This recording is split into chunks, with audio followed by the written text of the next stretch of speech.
ahora es el turno de la conferencia Pornografía, Pedagogía de la Violencia Sexual, que será impartida por Mónica Lario Gavilán. Y bueno, para comentar brevemente su currículum.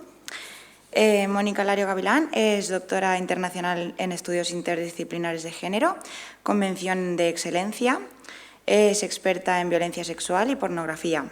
Ha recibido el primer premio de la Delegación del Gobierno contra la Violencia de Género a tesis doctorales sobre violencia contra la mujer del año 2020. Y bueno, previamente es licenciada en Filosofía y máster en Estudios Interdisciplinares de Género. Recientemente se ha publicado su primer libro, Política sexual de la pornografía, sexo, desigualdad y violencia, en la colección Feminismo de la editorial Cátedra, que va por la 5ª edición además. Ha participado como experta invitada por la Delegación del Gobierno contra la Violencia de Género en el proceso consultivo para la creación de la Estrategia Estatal para combatir las violencias machistas 2022-2025. También ha participado en el Feminist Forum del Parlamento Europeo, celebrado en Bruselas este año, en 2022. Esto, por supuesto, es una breve recopilación de todo lo que es tu extenso currículum, Mónica. Y, bueno, nada, muchas gracias por tu participación en el seminario y ahora sí te cedemos la palabra. Muchísimas gracias por esta presentación. Es un lujo estar aquí en formato online, pero de cualquier manera estar. Muchísimas gracias a la Generalitat Valenciana, al Ayuntamiento de Castelló, a la Universidad Jaume I y por supuesto, a Isonomía, que además creo que es aniversario, ¿no?, de 20 años. Así que muchísimas felicidades. Muchas gracias a todas las personas que estáis allí. Yo ahora mismo no os veo, pero espero que seáis muchas y estéis muy contentas de estar aquí. Y nada, y a todas las personas que hay detrás de la organización de este tipo de seminarios, de jornadas, que siempre tienen mucho más curro detrás del que luego se ve para que todo funcione y todo vaya bien. Y bueno, pues nada, lo que yo os voy a contar hoy, que de hecho voy a aprovechar este momento para compartir el PowerPoint. A ver, que si no luego no me dejará. Bien, ahí va. Bien, lo que os voy a contar hoy es una parte de la investigación que realicé para mi tesis doctoral, que la hice entre el año 2015 y el año 2020. Y aunque veáis aquí el tema de la pornografía, yo en un primer momento en la tesis, según la planteé, yo no pensaba meterme en la pornografía en absoluto, era un tema que no pensaba ni tocar. Yo estaba fundamentalmente centrada cuando empecé la tesis y quería investigar el tema de la violencia sexual, ¿no? La violencia sexual contra las mujeres y contra las niñas. Estaba muy sorprendida de esto cuando empiezas a entrar en el feminismo y te das cuenta de las ingentes cantidades de violencia que siguen sufriendo hoy en día, ¿no? Incluso en sociedades como la nuestra, en que parece que el valor de la igualdad es algo que tenemos de alguna manera como asumido o conseguido, ¿no? Y estaba sobre todo muy impactada y me llamaba mucho la atención la cantidad de esa violencia sexual a la que no llamamos violencia, ¿no? A la que llamamos de otras formas, a la que socialmente no identificamos como si fuera lo que de hecho es, que es violencia, ¿no? Entonces yo comencé estudiando la masculinidad, la construcción de la masculinidad, dado que son los hombres quienes ejercen esta violencia. Parecía una obviedad que había que ir ahí a ver qué es lo que estaba pasando, ¿no? Y también estudiando qué se había dicho desde el feminismo sobre el tema de la violencia sexual, fundamentalmente desde los años 60, que es cuando ponen la violencia sexual en el centro de la teoría y del movimiento feminista. Entonces, bueno, yo iba leyendo, yo iba avanzando, iba construyendo un marco teórico en mi cabeza, ¿no?, de lo que se había dicho hasta ahora y de los análisis que se habían ido haciendo. Pero es verdad que había una pregunta que yo tenía en la cabeza y en las tripas también, yo creo, ¿no?, que por mucho que leyera, es como que no encontraba ninguna respuesta que me pareciera satisfactoria. No había ninguna respuesta que a mí me permitiera decir, vale, ahora ya lo entiendo, ¿no?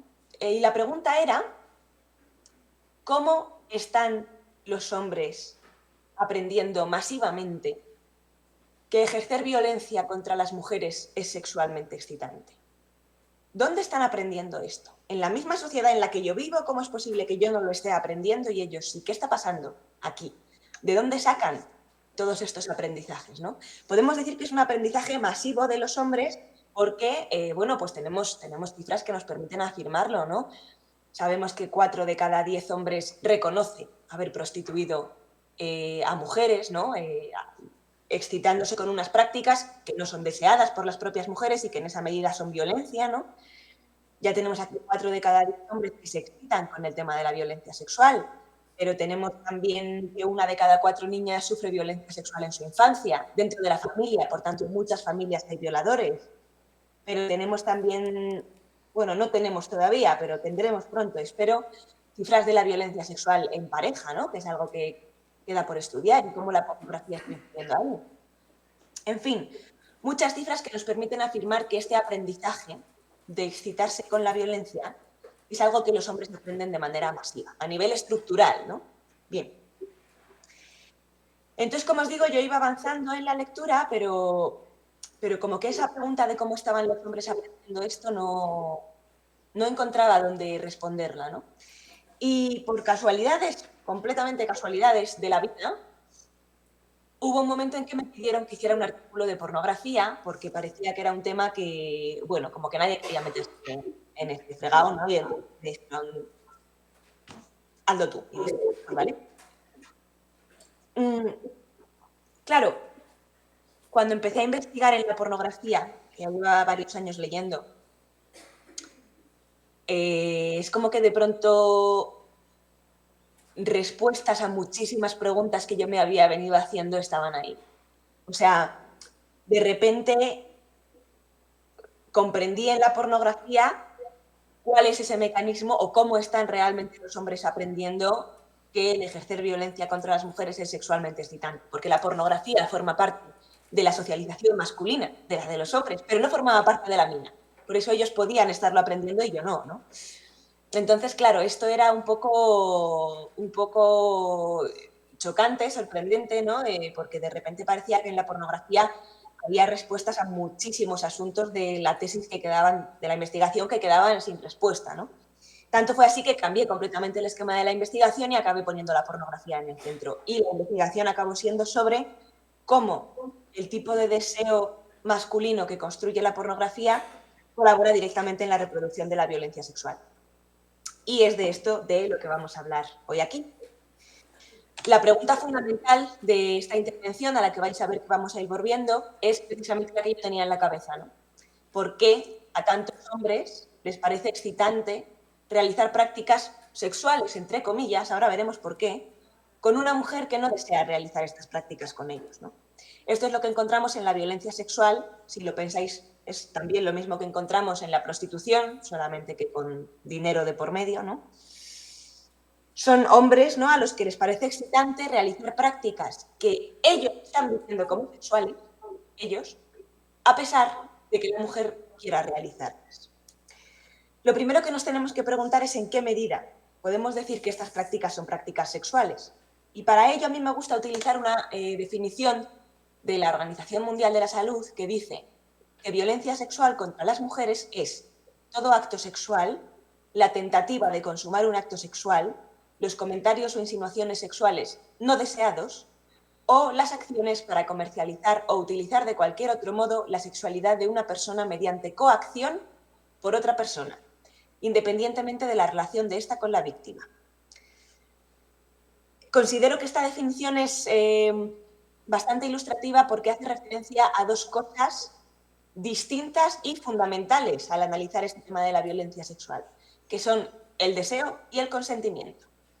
No sé si aquí me voy a algo muy básico, que ya sabréis todas las personas que estáis aquí, pero por si acaso, para no dar las cosas por hecho, porque nunca está de más recordarlo, no es lo mismo el deseo que el consentimiento, ¿no? Una mujer puede desear realizar una práctica sexual, pero no dar su consentimiento, pues yo qué sé, pues porque es muy tarde al día siguiente madruga y vale, sí tiene ganas, pero dice, no, mira, que mañana tengo una entrevista de trabajo súper pronto y quiero irme a dormir ya. Bien, hay un deseo, pero no hay un consentimiento. Y en estas circunstancias, si se dan las prácticas por medio de algún tipo de coacción, porque no ha habido consentimiento, entonces esas prácticas no son sexo, sino que son violencia sexual, porque no había un consentimiento por su parte. Bien, este ejemplo es muy simple. El ejemplo contrario, situaciones en las que no hay deseo, pero sí hay un consentimiento, dan mucho más de sí para analizar en las sociedades en las que vivimos actualmente. ¿Por qué? Porque una mujer puede dar su consentimiento a realizar prácticas que no desea por muchísimos motivos. Porque quien se las está pidiendo es su pareja y debido a la socialización femenina no siente que tenga derecho a decirle que no. Porque están ofreciendo un dinero a cambio de acceder a su cuerpo y ella está en una situación de vulnerabilidad. Porque hay una amenaza de violencia física en caso de que ella intente oponer resistencia, etcétera, etcétera. En todas estas situaciones en que no hay deseo por parte de las mujeres y aún así sí que hay un consentimiento, de nuevo tenemos que hablar de violencia sexual y no de sexo, porque no hay deseo por parte de las mujeres. Bien, entonces, aunque parezca muy básico, vamos a ir viendo que en realidad no lo es tanto. Es muy importante que aprendamos a diferenciar el sexo de la violencia sexual. Para que algo sea sexo, tiene que estar basado en la reciprocidad y para ello es imprescindible que cuente con el deseo de las mujeres y con un consentimiento, ojo, que nace de ese deseo. Yo tengo un deseo sexual, que es el deseo que vale para el sexo, ¿no? Un deseo sexual de implicarme en una práctica y desde ahí nace un consentimiento que es un consentimiento válido. Claro, como yo tengo este deseo, obviamente digo, sí, venga, vamos para adelante, ¿no? Bien. El consentimiento que no nace del deseo, sino que nace de otras circunstancias, de otro tipo de circunstancias de la situación, ¿no? No es un consentimiento válido, porque no tiene un deseo sexual detrás que lo avale. Algo es violencia sexual, por el contrario, cuando no hay reciprocidad, es decir, cuando bien no hay deseo por parte de las mujeres, o bien no hay un consentimiento, ojo, que nazca de ese deseo, o bien, también puede ser, no hay ninguna de las dos cosas. Si volvemos entonces a nuestra pregunta, ¿por qué a tantos hombres les parece excitante realizar prácticas sexuales con una mujer que no desea realizar esas prácticas con ellos? Bueno, ya podemos entender las comillas, ¿no?, que les ponemos a la palabra sexuales. Esas prácticas no son sexo, sino que son violencia sexual, precisamente porque la mujer no desea realizarlas, ¿no? Si os interesa el tema del lenguaje, a mí me parece una cosa apasionante el cómo llamamos a las cosas y el cómo cambia la manera de entender las cosas en función del nombre que las pongamos, ¿no? Si os parece esto interesante, podríamos preguntarnos, y creo que es fundamental, por qué a día de hoy seguimos llamando prácticas sexuales a prácticas que no son sexo, a prácticas a las que a lo mejor deberíamos llamar, para conceptualizar mejor, prácticas violentas, porque no son prácticas sexuales, son prácticas violentas en la medida en que no son sexo, sino que son violencia sexual, ¿no? ¿Por qué las seguimos llamando prácticas sexuales? Bueno, la respuesta a esta pregunta, para mí tan interesante, de la que podríamos hablar una hora, pero no lo vamos a hacer, la respuesta ya la dieron las feministas en los años 80, en la década de los 80, y la respuesta es que finalmente vivimos en una sociedad patriarcal, ¿no?, en que impera la visión masculina de las cosas, en que la visión dominante a nivel social es la visión de los hombres, ¿no?, no la de las mujeres. ¿Qué ocurre con estas prácticas? Que aunque no sean sexo, excitan sexualmente a los hombres. Y cualquier cosa que excite sexualmente a los hombres pasa a ser denominada sexo, aunque de hecho sea violencia sexual, ¿no? Bien, por no enrollarme hasta el infinito con esto del lenguaje, que ya os digo que me encantaría, vamos a ir a buscar respuestas a esta pregunta a dos lugares distintos en esta conferencia. En primer lugar, a la construcción de la sexualidad masculina, como se anticipaba previamente, y en segundo lugar, al tema de la pornografía. Empecemos entonces por el principio. Masculinidad y sexualidad masculina. Bien, ¿qué sabemos? ¿Qué sabemos de la masculinidad? Lo que sabemos de la masculinidad es que es un género, ¿vale? Sabemos también que la desigualdad de poder entre hombres y mujeres no se debe a la naturaleza, ¿no? No se debe a nuestros sexos, ¿no? Los sexos nos hacen a mujeres y hombres diferentes, pero no desiguales. Lo que nos hace desiguales son los géneros, ¿no? Los géneros son esas dos construcciones, masculinidad y feminidad, construcciones sociales que establecen esa desigualdad de poder entre hombres y mujeres, esa jerarquía en que el hombre domina sobre la mujer. Bien, por tanto, de la masculinidad lo que sabemos es que es un género, una construcción social, ¿no? Que consiste, por definición, en primer lugar, oponerse a lo femenino, claro, y en segundo lugar, posicionarse por encima de lo femenino. Estamos en un patriarcado, obviamente, posicionarse por encima de lo femenino, ¿no? Bien, esto lo podemos ver de manera muy clara pues en los colegios, por ejemplo, cuando los niños son pequeños, ¿no? ¿Qué tipo de comentarios recibe un niño cuando tiene comportamientos socialmente considerados femeninos? Pues recibe comentarios del tipo mariquita, nenaza, no hagas no sé qué, que pareces una niña, ¿no? Y aquí el niño ya está aprendiendo una cosa muy importante, muy importante. Está aprendiendo que para él, que podría estar aquí, comportarse como si fuera una niña, le sitúa en un escalón inferior, le sitúa en una posición de inferioridad, en la que recibe de su entorno, pues, humillación fundamentalmente, ¿no? Entonces el niño lo que está aprendiendo es que para no recibir esa humillación, sino conseguir todo lo contrario, ¿no? Un refuerzo positivo, lo que él tiene que mostrar constantemente es que él no está en esa posición de inferioridad de la feminidad en la que están las mujeres, ¿no? Sino que él está por encima. Él tiene que estar mostrando constantemente que está por encima de la feminidad y de quienes la encarnan, claro, las mujeres. Claro, una pregunta que tenemos que hacernos es ¿cómo pueden los hombres mostrar esta masculinidad consistente en posicionarse por encima de las mujeres? Pues pueden hacerlo de muchas formas, ¿no? Pero es importante que tengamos en cuenta que hasta hace no demasiados años, en el Estado español, por ejemplo, las propias leyes mantenían una desigualdad entre hombres y mujeres. Las propias leyes estaban dando a los hombres derechos que las mujeres no teníamos. Y aquí los hombres no tenían que hacer grandes esfuerzos por sentir que estaban por encima, porque todo en la construcción de las sociedades en que vivían les llevaba a sentir que estaban por encima, ¿no? Ellos no tenían que hacer grandes esfuerzos. Y sabemos que eso, gracias a la lucha feminista, hoy en día, a grandes rasgos, ¿vale? Aunque también hay un debate aquí, pero bueno, a grandes rasgos podemos decir que, por lo menos donde vivimos, no está pasando. Bien, las investigadoras que llevan o llevamos ya bastante tiempo investigando en estos asuntos, nos preguntamos desde hace años a qué terreno se ha desplazado ese deseo masculino de posicionarse por encima de las mujeres. Porque los hombres no han dejado de querer posicionarse por encima de las mujeres. Si hubieran dejado de querer posicionarse por encima de las mujeres, ya no estaríamos en una sociedad patriarcal, sino que estaríamos en una sociedad igualitaria. Entonces no habría violencia sexual, no habría asesinatos de mujeres, no habría violencia contra las niñas, etcétera, etcétera, ¿no? Es un hecho que esto no ha pasado, que los hombres siguen queriendo posicionarse por encima de las mujeres.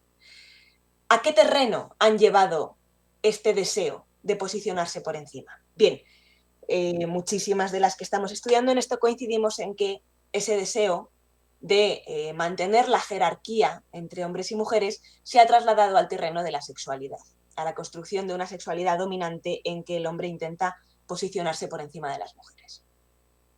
Tenemos que tener en cuenta además que esto de posicionarse por encima de las mujeres no es algo que un hombre haga una vez en su vida y ya valga para siempre, ¿no? O sea, no demuestra de pequeño que él es un machote y está por encima de todo eso que hacen las niñas, ¿no? Y ya vale hasta el día de su muerte, no. O sea, esta masculinidad consistente en estar por encima tiene que ser demostrada de manera, para que nos entendamos, de manera constante. ¿Por qué?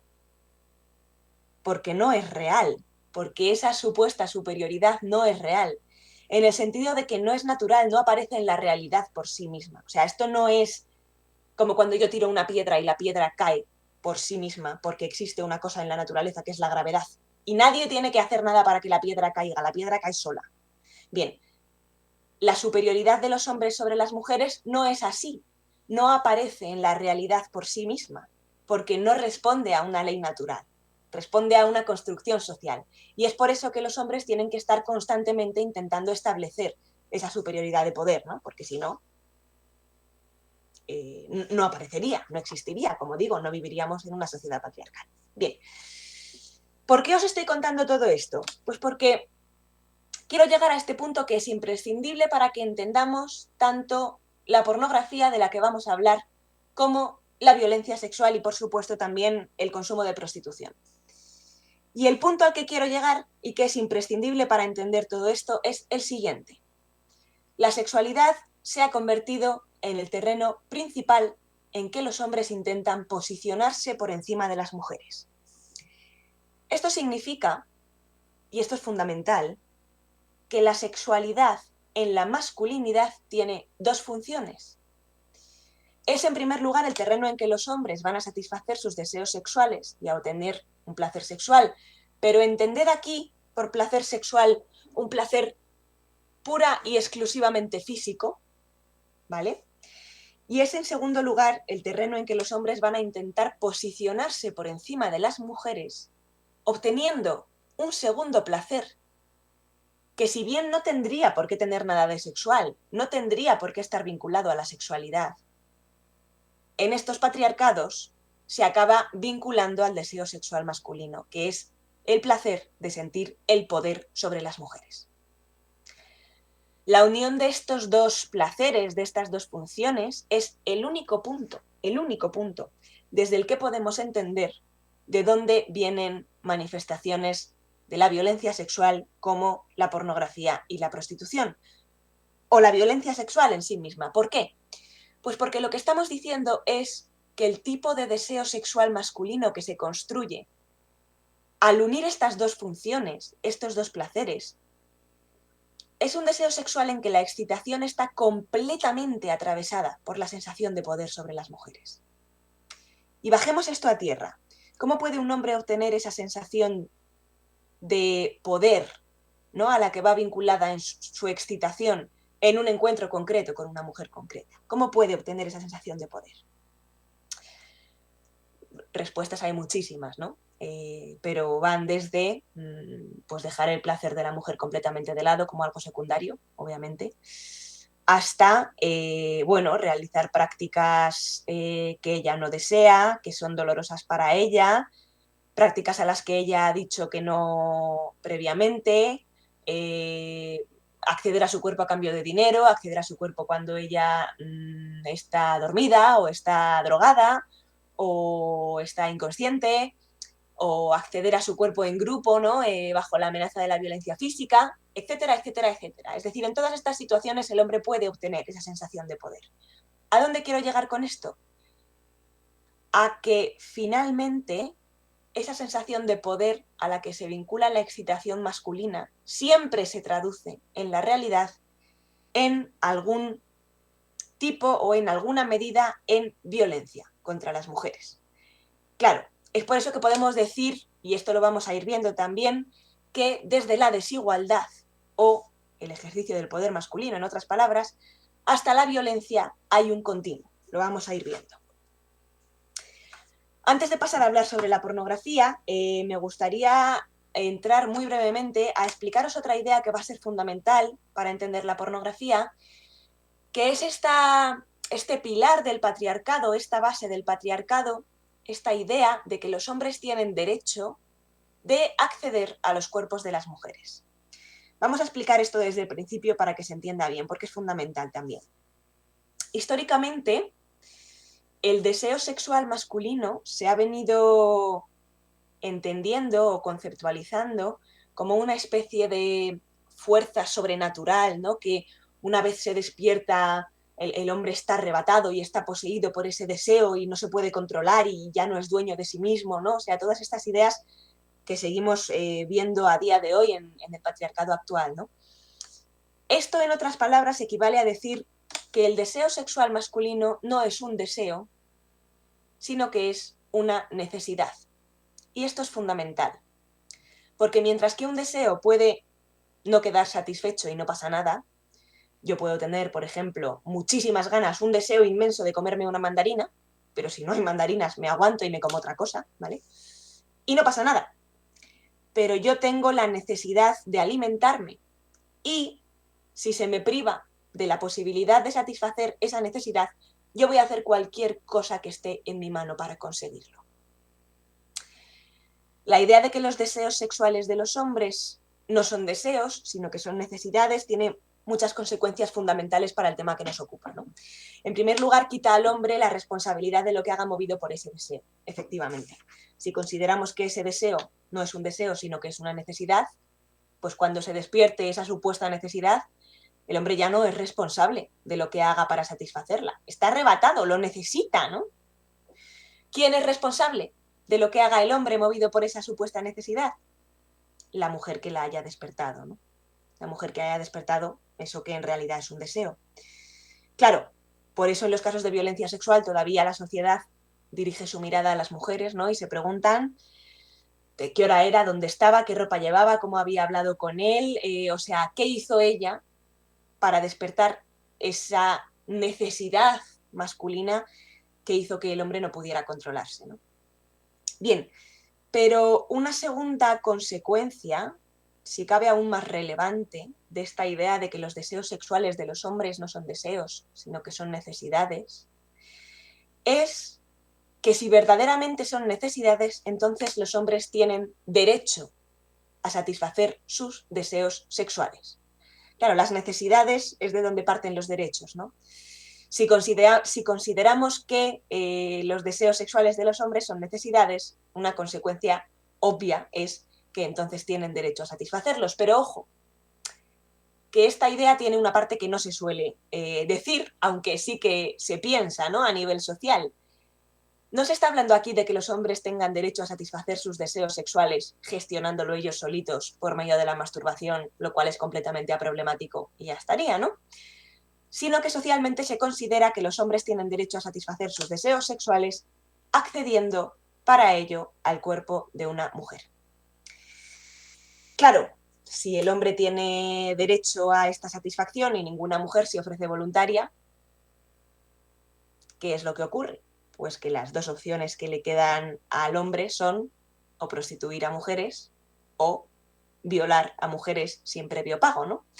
Esta idea de que los hombres tienen derecho a satisfacer sus deseos sexuales accediendo a los cuerpos de las mujeres se ha utilizado y se sigue utilizando hoy en día para justificar tanto la violencia sexual como la existencia de la prostitución. Incluso encontramos un argumento bastante perverso, bueno, aparte de falso, ¿no?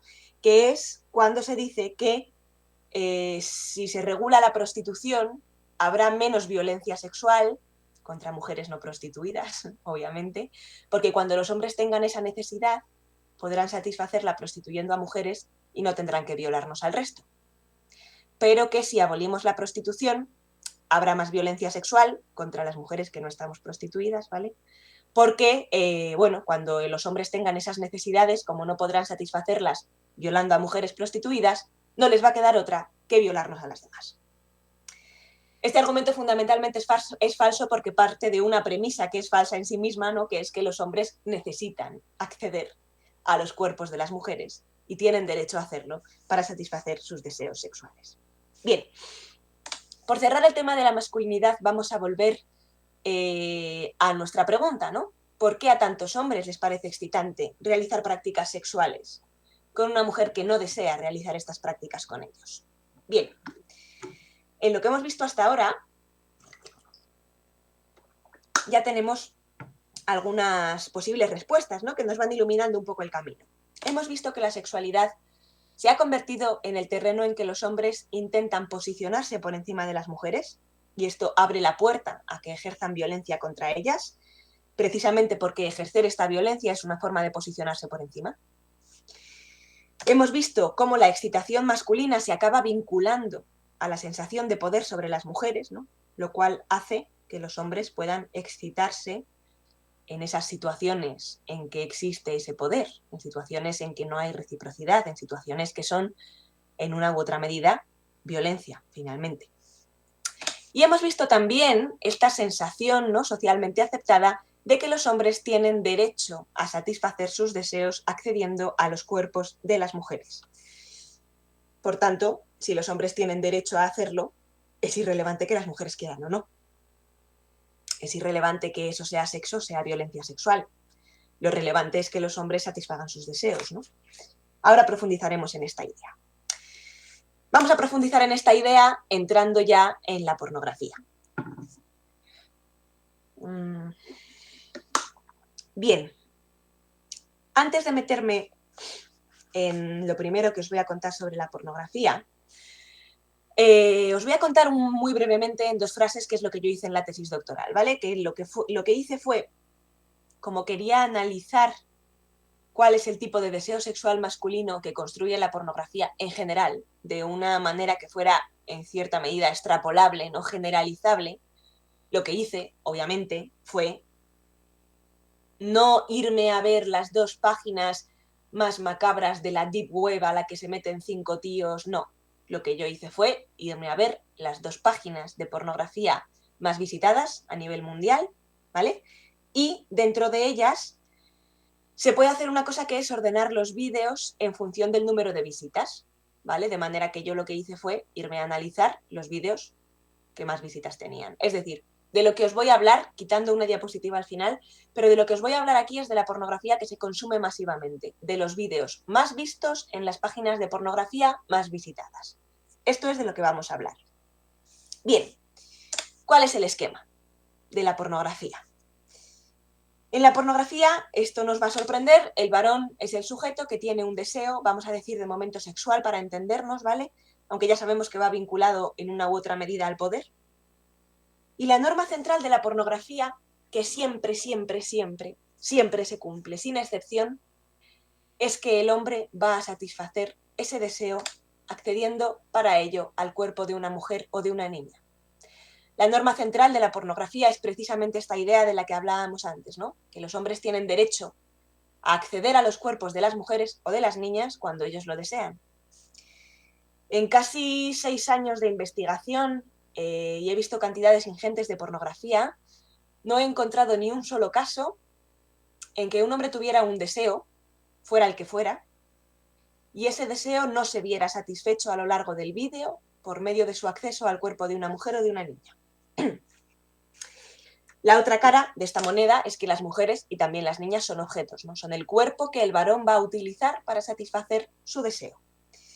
Las mujeres en la prostitución están completamente deshumanizadas. Es irrelevante que haya o no haya deseo y consentimiento por su parte. ¿Por qué es irrelevante? Porque lo único relevante es que el hombre satisfaga su deseo. Y él lo va a hacer independientemente de que ella quiera o no, o de que sea una niña. A la pornografía le da igual que lo que está mostrando sea sexo o violencia sexual. Lo único que le importa es que los hombres satisfagan siempre, sí o sí, sus deseos, accediendo a los cuerpos de las mujeres. Bien. De nuevo, y para mí esto es una de las cosas más ilustrativas de la investigación, en estos casi 6 años de investigación no encontré ni un solo caso en que una mujer dijera que no quería que el hombre accediera a su cuerpo para satisfacer ese deseo que él tenía y ese no fuera respetado. Pero sí encontré muchísimos vídeos, entre los más consumidos, en que las mujeres dejaban claro que no querían que los hombres accedieran a sus cuerpos. Es decir, dentro de la pornografía más consumida encontramos muchísimos vídeos en que las mujeres dicen que no, pero ni un solo vídeo en que ese no se respete. Claro, ¿os imagináis un vídeo en que un hombre dijera a una mujer, oye, quiero hacer tal práctica, la mujer dijera, yo no quiero, y él dijera, bueno, pues hacemos otra cosa? Eso no sería un vídeo pornográfico, eso sería un vídeo educativo, ¿no? Que hablaría de otras cosas que son muy importantes y que sí que son verdaderamente educación sexual, como puede ser la comunicación, los límites, la gestión de la frustración, el deseo, la reciprocidad, etcétera, etcétera, ¿no? Bien. Pero eso no es de lo que va la pornografía. La pornografía plantea constantemente situaciones en que las mujeres dicen que no y ese no no se respeta. Cuando yo empecé a darme cuenta de lo habitual que era este esquema, a mí me chocó muchísimo tuve que parar porque necesitaba leer más para poder interpretar lo que estaba pasando aquí, ¿no? Porque claro, yo me preguntaba, vamos a ver, yo venía con esta idea que tenemos socialmente aceptada de que lo que muestra la pornografía es sexo, ¿no? Y entonces yo decía, a ver, si la pornografía quiere mostrarme sexo, ¿no sería lógico que mostrara situaciones en que todas las personas que aparecen están deseando a tope realizar las prácticas que se van a realizar? O sea, ¿no va de eso el sexo? ¿No? No es el sexo una actividad en la que tú te implicas desde el deseo, desde que te apetece, desde la búsqueda común del placer. O sea, ¿por qué ese empeño de la pornografía en dejar claro que las mujeres no quieren realizar las prácticas que finalmente van a acabar realizando? Como os digo, cuando llegué a este punto tuve que parar, ¿no? Y tuve que volver a leer. Y la información para interpretar este hecho la encontré leyendo sobre masculinidad, de ahí todo lo que os he contado al principio. Y os estaréis preguntando, ¿qué tiene que ver todo esto con la masculinidad? Pues tiene que ver por lo siguiente. Si la mujer quisiera realizar las prácticas que el hombre quiere realizar, el hombre obtendría una cierta sensación de poder en el acceso al cuerpo de la mujer, porque finalmente vivimos en un patriarcado y no nos podemos desvincular de la estructura, ¿vale?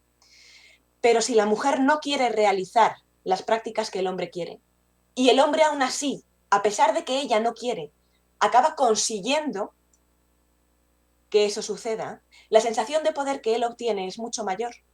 Y es a esa sensación de poder a la que se vincula, como hemos visto, la excitación masculina en un patriarcado. El no de las mujeres en la pornografía tiene una función muy concreta, muy concreta. Está ahí específicamente para no ser respetado por los hombres, permitiéndoles obtener una mayor sensación de poder en su acceso al cuerpo de la mujer, sensación de poder a la que, como sabemos, va vinculada su excitación. La pornografía, por tanto, está arrebatando el derecho de las mujeres de poner límites en lo relativo al acceso de los hombres a sus cuerpos, y es por eso que podemos decir, sin ningún tipo de dudas, que la pornografía está negando un derecho humano fundamental, que es el derecho humano de las mujeres y también de las niñas a una vida libre de violencia. A continuación, me gustaría transmitiros.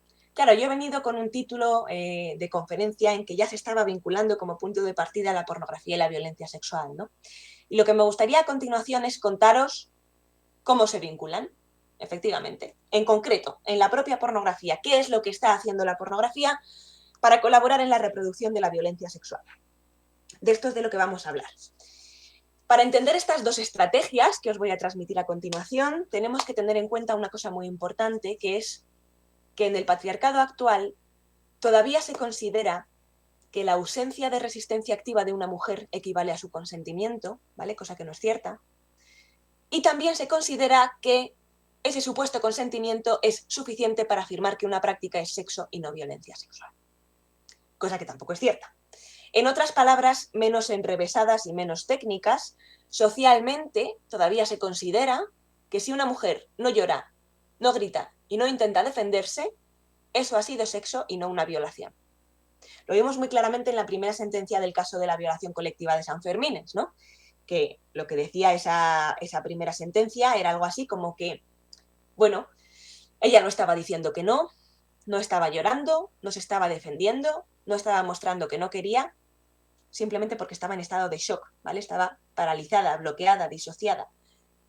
Pero lo importante es que ella no se estaba defendiendo, no estaba diciendo que no, y entonces, ¿cómo iban esos hombres a saber que ella no quería?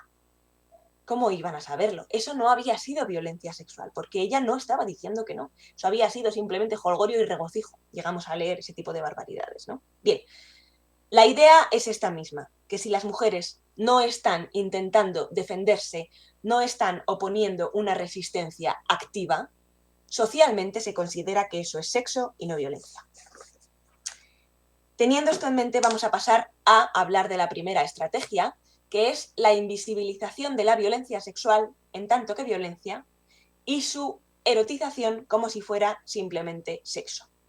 De nuevo, en unas palabras, en unos términos menos enrevesados, Esto es cuando la pornografía muestra una situación que es violencia sexual, pero la muestra de manera que lo que capta el consumidor es que lo que está viendo es simplemente sexo y no una violación.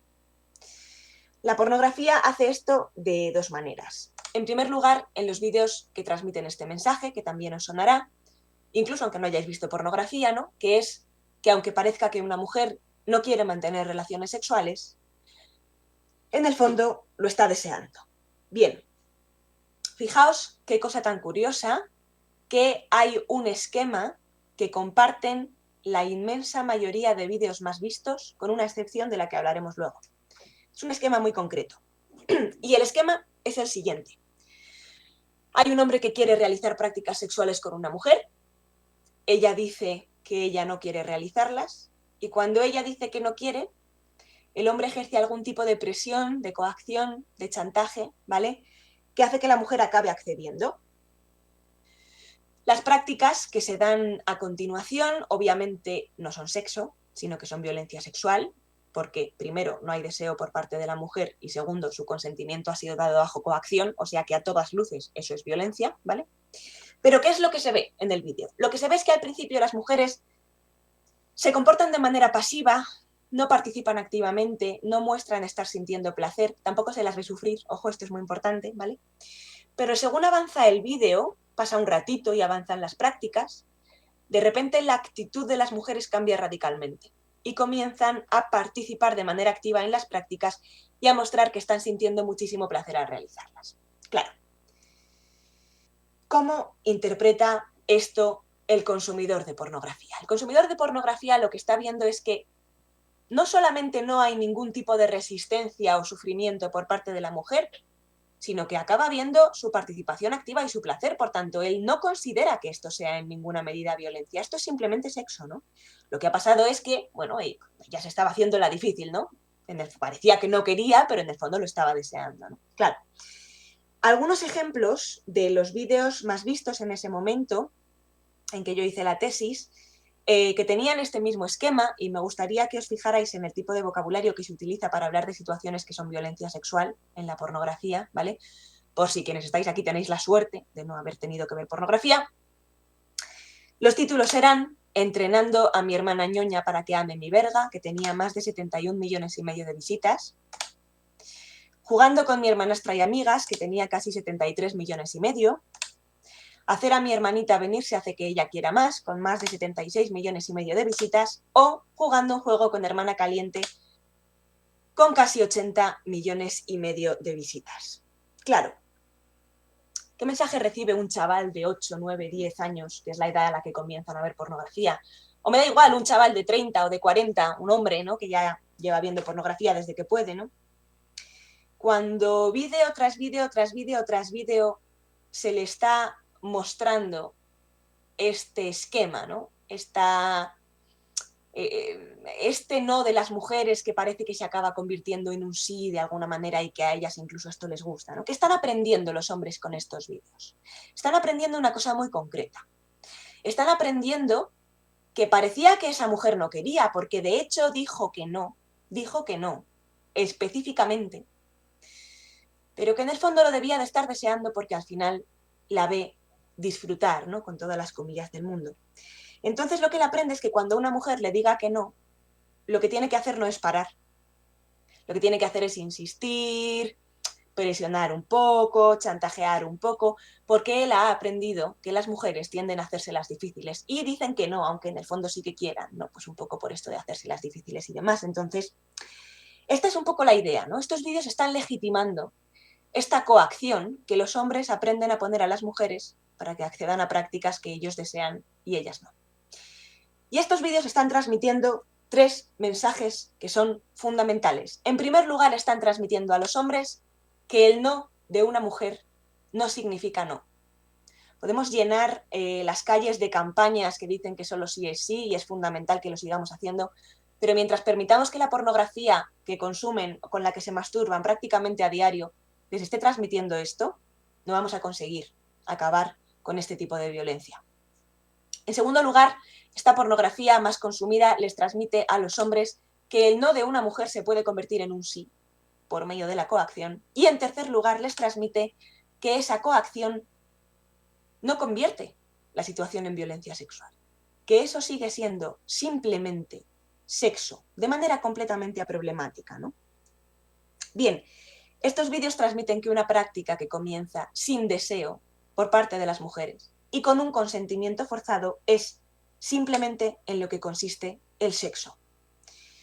Con la visualización masiva de estos vídeos se construye un tipo de deseo sexual que hace que los hombres puedan excitarse en situaciones que son violencia sexual y ejercerla sin ser conscientes de que eso es violencia. De esta manera es como se invisibiliza la violencia, ¿no? Y se transmite como si fuera simplemente en lo que consiste el sexo, como os decía al principio. Pero hay una segunda manera en que la pornografía hace esto de transmitir que la violencia sexual no es tal cosa, sino que es simplemente sexo, que son los vídeos que transmiten que mantener relaciones sexuales, entre comillas, con una mujer que está dormida, drogada, borracha o inconsciente, es sexualmente excitante. Bien, cuando decimos aquí borracha no nos referimos a que se haya tomado 2 cervezas, sino a que esté en un estado de embriaguez en que tiene pérdidas de conciencia, no tiene control sobre su propio cuerpo, se le cierran los ojos, etcétera, etcétera. Bien, una mujer que está en cualquiera de estos estados no tiene un deseo sexual y no puede dar un consentimiento válido y, por tanto, cualquier práctica que la involucre, haya o no haya una relación de pareja, es siempre violencia sexual. La pornografía no nos cuenta esto y nos transmite situaciones en vídeos cuyos títulos dicen cosas como: adolescente se despierta con el pene de su hermanastro en la boca y se lo folla mientras sus padres duermen, en que se mezcla un poco este mensaje con el anterior, ¿no? Incluso aunque estuviera dormida, en el fondo lo estaba deseando, y por tanto esto no fue una violación, ¿vale? O hermano se folla a hermana dormida, que es un vídeo en que la mujer está dormida durante todo el tiempo y, de nuevo, como no hay resistencia por parte de las mujeres en este tipo de vídeos, de nuevo se está transmitiendo que esto es simplemente sexo y no lo que de hecho es, que es violencia sexual. Pero hay una segunda estrategia, si cabe aún más clara, que la pornografía pone en juego en lo relativo a la reproducción de la violencia sexual contra las mujeres, que es la erotización directa de esta violencia. Esto es cuando la pornografía muestra situaciones que también son violencia sexual, pero ahora de manera que se capta a la perfección que eso es violencia sexual. ¿Por qué? ¿Por qué se capta a la perfección? Bueno, por una cosa muy básica, que es que se muestra esa resistencia activa que socialmente se considera imprescindible para que algo sea violencia sexual, ¿no? En estos casos se capta perfectamente que eso es una violación porque se muestra mujeres que lloran, mujeres que gritan o mujeres que intentan defenderse. Es crucial para que entendamos el mundo en el que vivimos que tengamos en cuenta que seguimos hablando de la pornografía más consumida. No solo eso, el vídeo más visto que yo encontré en estos 6 años de investigación era un vídeo de una violación colectiva de 4 hombres a una mujer, en que ellos la raptaban, la llevaban a un descampado y tenían que sujetarla y turnarse para penetrarla anal, bucal y vaginalmente mientras ella lloraba, intentaba defenderse, intentaba escapar repetidamente, gritaba, etcétera, etcétera. Bien. El siguiente vídeo más visto, como veis, este vídeo tenía 225 millones de visitas, ¿vale? 225 millones de visitas. El siguiente vídeo más visto tenía 80 millones de visitas, 85 millones de visitas, es decir, este vídeo tenía más del doble de visitas que el siguiente vídeo más visto. Era el vídeo más visto con diferencia, ¿vale? Y como podéis entender, observar, ¿no? Es un vídeo en que se capta a la perfección que lo que se está viendo es una situación que es violencia sexual. Cuando yo me topé con este vídeo, y me topé sobre todo con esa cifra, ¿no? 225 millones de visitas. Primero me chocó mucho porque yo había venido hablando con muchos hombres de la pornografía que consumían y es curioso que ninguno reconoce haber visto esta pornografía. Habría que preguntarse dónde están esos 225 millones de hombres, ¿no? Porque ninguno reconoce ser uno de ellos. Bien. Pero en segundo lugar, a mí me chocó muchísimo porque de alguna manera no me lo podía creer. No me podía creer lo que estaba viendo, ¿no? No me podía creer que esto fuera el vídeo de pornografía más visto. Claro, aquí de nuevo tuve que pararme, retroceder, volver a leer para poder interpretar este dato, porque no era capaz de darle un contenido teórico, una explicación a por qué esto era lo más visto, ¿no? No podía explicarlo. Entonces tuve que parar y tuve que volver a leer. Y la pregunta fue, ¿qué tiene que pasar para que un hombre sea capaz de excitarse y de masturbarse viendo este tipo de pornografía, que repito, es la más consumida? ¿Qué es lo que tiene que pasar? Porque un tío no se levanta una mañana y de pronto esto le excita. No. Esto es un camino que va de a poquitos, ¿no? Y para que un hombre llegue a masturbarse con este tipo de pornografía o 225 millones de hombres lleguen a excitarse con este tipo de vídeos, tienen que haber pasado como mínimo dos cosas. En primer lugar, tiene que haber pasado que hayan desactivado su empatía hacia las mujeres. Y pensad una cosa, la empatía es una capacidad que consiste, en primer lugar, en identificar las emociones de la otra persona, ¿vale? Yo te veo y capto que estás feliz, o te veo y capto que estás sufriendo, ¿vale? Identifico tu emoción.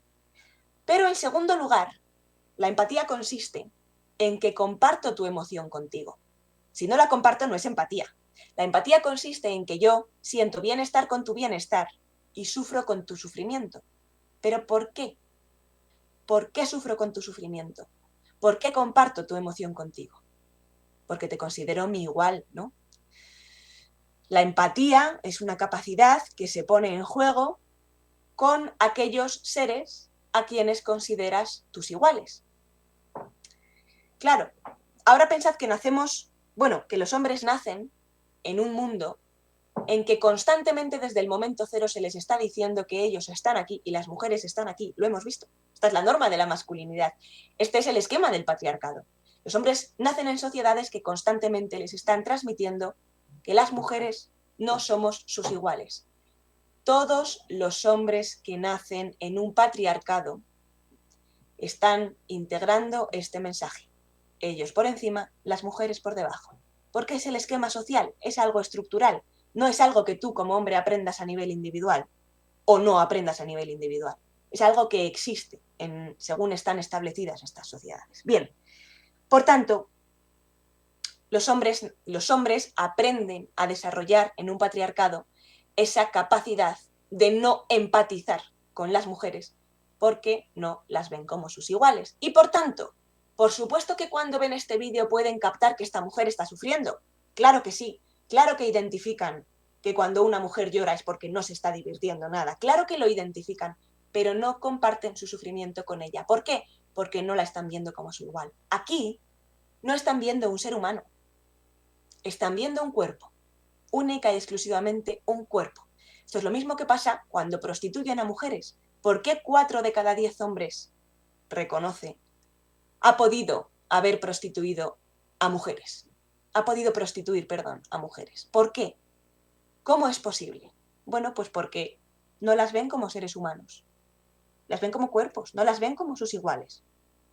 Por eso les da igual lo que ellas sientan, pueden pasar por encima de lo que ellas sientan, ¿no? Bien, esto es lo primero que tiene que pasar, que hayan aprendido a no sufrir con el sufrimiento de las mujeres. Lo segundo que tiene que pasar es que se haya puesto en juego esta construcción de la sexualidad masculina de la que hemos hablado, en la que la excitación se acaba vinculando al poder. Claro, ese poder ya estaba en aquellos vídeos en que las mujeres decían que no y los hombres lo acababan consiguiendo. Ese poder ya estaba en los vídeos en que las mujeres estaban borrachas y se notaba que no estaban siendo plenamente conscientes de lo que pasaba. Ese poder ya estaba en los vídeos en que aparecían prácticas que causaban dolor a las mujeres, pero aún así los hombres seguían haciéndolas. Ese poder ya estaba, etcétera, etcétera. O sea, este vídeo solamente es ese poder llevado a un extremo. De manera que la conclusión sería la siguiente. La única manera de entender por qué este tipo de pornografía es la más consumida es entender que acabar viendo este tipo de pornografía no es una desviación de lo que los hombres aprenden en un patriarcado, sino que es lo que los hombres aprenden en un patriarcado llevado a un extremo. Esto en la pornografía sí que se presenta como lo que es la violencia sexual, ¿no? Lo que ocurre es que la pornografía, simultáneamente enseña a erotizar. Que la pornografía está erotizando la violencia sexual es un hecho innegable, ¿no? Aquí tenéis una captura de pantalla de hace varios años, hoy en día ya no sería así, ahora os explico por qué. Una captura de pantalla de cuando introducíamos la palabra rape, violación, en Xvideos, que es una de estas 2 páginas más visitadas. Cuando hacíamos esto aparecían sugerencias, ¿no? Igual que aparecen en el YouTube, pero en este caso las sugerencias eran del tipo, por ejemplo, gang rape forced, violación grupal por la fuerza, ¿no? Categoría a la que pertenece el vídeo del que acabamos de hablar, pero hay 24.950 vídeos más, ¿no? Que muestran este tipo de situaciones. ¿Por qué digo que ahora mismo no pasaría esto? Bueno, pues porque las propias páginas de pornografía, ¿no? La propia industria de la explotación sexual, que es lo que hay detrás de la pornografía, tiene que hacer de vez en cuando un poquito de lavarse la cara, ¿no? Un lavado de cara para seguir manteniendo esa idea de que lo que está mostrando es inocuo, ¿no? Un entretenimiento, etcétera, etcétera. Claro, ¿qué es lo que hicieron cuando empezamos a denunciar todo este tipo de vídeos en que aparecía violencia sexual? Capar el término rape, es decir, hacer que cuando tú introduces rape y le das a buscar, la propia página te diga, no se han encontrado resultados de búsqueda. Han aparecido 0 vídeos que contienen violaciones. ¿Es esto cierto? ¿Es cierto que no los haya? No. Lo que han cambiado son los términos para buscarlo, ¿no? Parecía que era muy obvio que la pornografía se nutre de la violencia sexual. Sí, cuando tú ponías violación te aparecía todo esto. Parece menos obvio que la pornografía se nutre de violencia sexual si cuando metes la palabra violación no te sale ningún vídeo. Pero todos estos vídeos siguen estando. Lo que pasa es que bajo otros términos, ¿no? Hay que ir viendo cómo encontrarlos. Bien. La existencia de estos vídeos es fundamental en la reproducción de la violencia sexual, creo que es una obviedad, ¿no? Porque están enseñando a los hombres a excitarse con el ejercicio de la violencia. Y los hombres en su vida sexual no van a hacer todo lo que les excite, pero todo lo que hagan lo van a hacer porque han aprendido a excitarse con ello. Claro, que la pornografía les enseñe a excitarse con este tipo de situaciones es muy relevante de cara a que los hombres en algún momento decidan ejercer violencia sexual siendo conscientes de que están ejerciendo violencia sexual. A muchas de nosotras, ¿no? Que no estamos en esos grupos de WhatsApp masculinos en que, no sé, se hablan las cosas claras y se pasa pornografía, ¿no? A muchas de nosotras, repito, nos chocó cuando aparecieron los WhatsApps estos del grupo de la manada, en que los violadores decían cosas como tenemos que pillar cuerdas que luego queremos violar todos. Era como, ostras, o sea, estos tíos quieren violar y saben que están violando. O sea, no es que no se estén dando cuenta, es que son plenamente conscientes de que lo que quieren es violar mujeres. Plenamente conscientes. Claro, esto es un chat que salió a la luz, que no estará pasando en otro tipo de chats, ¿no? Vamos, en otro tipo de chats, no, en ese mismo tipo de chats, que no estará pasando, ¿no? Pero efectivamente, la única manera de entender esto es siendo conscientes de que en algún lugar están aprendiendo los hombres que violar es sexualmente excitante para ellos. Tal cual, sin tapujos. Y ese lugar, como veis, es precisamente la pornografía. Si volvemos a nuestra pregunta, ¿por qué a tantos hombres les parece excitante realizar prácticas sexuales, entre comillas, con una mujer que no desea realizar estas prácticas con ellos?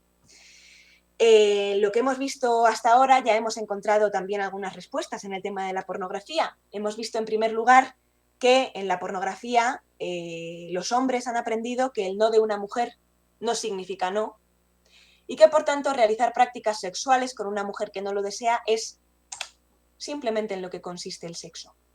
Pensad en qué lugar deja esto, ya no solamente al sexo, que también, sino a todas las mujeres en general, ¿no? Pero hemos visto en segundo lugar que en la pornografía los hombres han aprendido que cuando el no de una mujer realmente significa no, entonces es sexualmente excitante no respetarlo. Es decir, en otras palabras, han aprendido directamente a erotizar el ejercicio de la violencia sexual. Vamos a pasar a continuación a una última diapositiva antes de cerrar. en que me gustaría que compartiéramos una reflexión con respecto a esta pregunta, ¿no? ¿Cuál es el ingrediente necesario para que un vídeo sea considerado pornográfico? Claro, si salimos a la calle y le preguntamos a cualquier persona que no esté familiarizada con el feminismo, lo que nos va a decir es sexo, ¿no? La pornografía va de sexo. El ingrediente necesario para que un vídeo sea pornográfico es el sexo. Bien, ¿qué es lo que ocurre? Que en esta diapositiva vamos a hablar de ciertas cosas de la pornografía que nos permiten dar una respuesta diferente a esta pregunta. Vamos a hablar de 3 tipos de vídeos. En primer lugar, vamos a hablar de vídeos en que se erotiza el producir malestar, dolor o desagrado a las mujeres. Esto es completamente habitual y central en la pornografía más consumida, ¿no? Prácticas que a las mujeres les producen este tipo de sensaciones. No sé qué deciros, pero vamos, por ejemplo, azotes, tirones de pelo, escupitajos, o sea, se han convertido en complementos completamente normalizados en la pornografía más consumida a cualquier otro tipo de práctica, ¿no? Se han convertido en simplemente cosas que se hacen mientras se tienen, comillas, comillas, comillas, comillas, relaciones sexuales, ¿no? Bien, se les hacen a las mujeres, obviamente. Sí, ese es el punto, ¿no?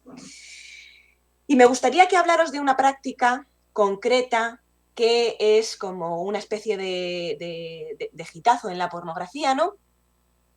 Que cuando yo empecé a hacer la tesis en el año 2015, era fácil encontrarla en los vídeos, pero que cuando yo dejé de investigar en el año 2020, era difícil no encontrarla. Es decir, es una práctica que en 5 años se fue como convirtiendo en un imprescindible de cualquier vídeo pornográfico, ¿vale? Y esta práctica es la práctica que se conoce como face fucking, throat fucking o gagging, que es follarse la cara de alguien, follarse la garganta de alguien, o gagging, que viene del inglés gag, que es tener arcadas.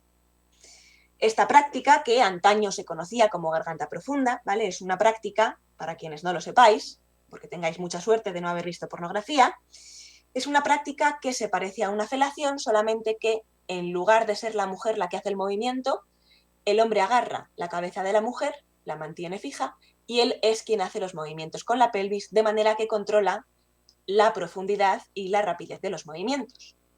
¿Qué es lo que vemos en esta práctica? Completamente siempre, o sea, siempre, siempre, sin excepción. Lo que vemos es que los hombres lo hacen movimientos muy rápidos y muy profundos, ¿no? De manera que las mujeres se atragantan, obviamente tienen arcadas, ¿no? En algunos vídeos llegan a vomitar, etcétera, etcétera. De hecho, en estos vídeos, en esta práctica, se suele poner mucho rímel a las mujeres, ¿no? De manera que cuando les lloran los ojos por las arcadas, el rímel se les escurre por las mejillas, ¿no? O sea, esta imagen de una mujer mirando hacia arriba con todas las mejillas negras, ¿no? Es muy típica de la pornografía. Y entonces yo hubo un momento en que me topé con una entrevista que se le hacía a un productor de pornografía, o en otras palabras a un proxeneta, ¿no? Cuyo nombre no recuerdo, pero en que se le preguntaba ¿por qué se hacía esto? ¿Por qué se hacía esto? Porque era bastante antiestético, ¿no? ¿Por qué se les ponía tanto rímel a las mujeres? Y la respuesta de este productor de pornografía a mí personalmente me habría ahorrado varios años de investigación, porque lo que él decía era clarísimo. Lo que él decía era, esto lo hacemos porque lo que les excita a los hombres es ver que las arcadas son reales, ¿no? Si les ponemos rímel cuando les lloren los ojos de las arcadas, pues el rímel se les va a correr por las mejillas y entonces los hombres van a poder comprobar que realmente ellas están teniendo arcadas. Claro, efectivamente, ¿qué es lo que encontramos en estos vídeos? Pues que cuanto más se atragantan las mujeres, cuanto más profunda es la arcada, cuanto más parecen estar a punto de vomitar, más rápido y más profundo hacen los hombres los movimientos. De manera que parece que no solamente es que a esos hombres no les importa en absoluto el bienestar de esas mujeres, sino que directamente se están excitando con su malestar, con su dolor, ¿no? Da que pensar cuanto menos. Esto lo encontramos en la pornografía más consumida, pero vamos a ir un poquito más para allá. Y vamos a hablar de vídeos en que se vinculan prácticas que son sexualmente excitantes para el hombre con la tortura de las mujeres. Aquí vamos a hablar de pornografía que ya no es la masivamente consumida, ¿vale? Y os voy a poner un ejemplo muy desagradable, pero para que entendáis de qué estamos hablando. Estamos hablando, pretendo hacer referencia a vídeos en que aparecen prácticas como, por ejemplo, cuando los hombres mantienen los párpados de las mujeres abiertos o las obligan a mantener sus propios párpados abiertos para poder eyacular en sus ojos. No digo más ejemplos, ¿vale? Simplemente este. El análisis, que es lo importante. ¿Qué diantres está pasando aquí? O sea, ¿por qué existen estos vídeos? ¿Por qué querría un hombre hacer esto? Si lo pensáis, el placer sexual puramente físico que obtiene un hombre al eyacular es exactamente el mismo, independientemente de dónde caiga el semen. Eso es irrelevante, da igual que el semen caiga en el suelo o que caiga en el ojo de una mujer, es irrelevante. De cara al placer sexual físico, claro. ¿Qué tipo de placer, qué tipo de plus les aporta a los hombres este tipo de prácticas? El otro placer del que hablábamos al principio, el placer del poder. Ellos hacen esto porque les aporta el placer simplemente de hacer sufrir a la mujer. ¿Por qué? Porque pueden, sin más. Esto va de poder, no va de sexo, ¿no? Pero la pornografía todavía va un poquito más allá y encontramos vídeos en que no hay contacto que pueda ser considerado sexual en ningún tipo de medida. Vídeos en que los hombres pueden estar vestidos desde el principio al final y no tener prácticamente ningún tipo de interacción física con la mujer, ¿no? Estamos hablando de vídeos a los que a falta de un término, no sé, mejor tuve que llamar pornografía de tortura o mutilación y pornografía de asesinatos. Vídeos en que se tortura, mutila o asesina a mujeres. Vamos a hacer una reflexión al respecto. El consumo de estos vídeos es minoritario, ¿vale? Pero estos vídeos son pornografía, porque están en páginas en las que solo hay pornografía, en páginas específicamente pornográficas y por tanto son pornografía. La existencia de estos vídeos nos permite dar una respuesta muy diferente a la pregunta que nos hacemos en esta diapositiva, ¿no? Nos permite afirmar que el ingrediente necesario para que un vídeo sea pornográfico no es el sexo, porque estos vídeos son pornografía y no tienen sexo, ¿no? Si recordáis las dos funciones que hablábamos al principio de la sexualidad en la masculinidad, ¿no? Ser ese terreno en que los hombres obtenían placer sexual y se posicionaban por encima de las mujeres, parecía que la pornografía venía uniendo ambas funciones, ambos placeres, porque mostraba situaciones en que los hombres simultáneamente podían obtener un placer sexual puramente físico y obtener ese placer de posicionarse por encima, ¿no? Parecía que la pornografía las venía uniendo. Pero claro, cuando la pornografía tiene que elegir y deja de lado una de estas dos funciones, la que deja de lado es la del placer sexual puramente físico y la que mantiene es la del placer de los hombres de posicionarse por encima de las mujeres. El tema central de la pornografía, por tanto, el ingrediente necesario para que un vídeo sea pornográfico no es el sexo, es la supuesta superioridad de poder de los hombres sobre las mujeres. Esa superioridad de poder en la pornografía se muestra en prácticas que habitualmente van vinculadas a la excitación sexual masculina, pero que, como vemos, no tienen por qué tener nada que en ninguna medida pueda ser considerado sexo. Y por tanto, lo necesario, lo imprescindible para que un vídeo sea pornográfico no son esas prácticas sexuales por medio de las cuales los hombres se posicionan por encima de las mujeres, sino el hecho de que se posicionen por encima de las mujeres, sea de la manera que sea a través de una violencia erotizada o no, o sea simplemente a través de una violencia explícita, ¿no? De un asesinato directamente. La pornografía es, por tanto, un discurso político, un discurso que habla del poder de los hombres sobre las mujeres. Es un discurso político patriarcal. La pornografía es un producto del patriarcado que está deshumanizando a las mujeres y a las niñas y haciendo una apología constante de la violencia sexual y no sexual, sino ya en términos más generales, una apología constante de la violencia contra las mujeres y contra las niñas. Y es por eso que desde el feminismo decimos que la existencia de la pornografía es incompatible con el avance hacia sociedades verdaderamente igualitarias en que todas las mujeres y todas las niñas puedan disfrutar de su legítimo derecho humano a una vida libre de violencia. Muchísimas gracias.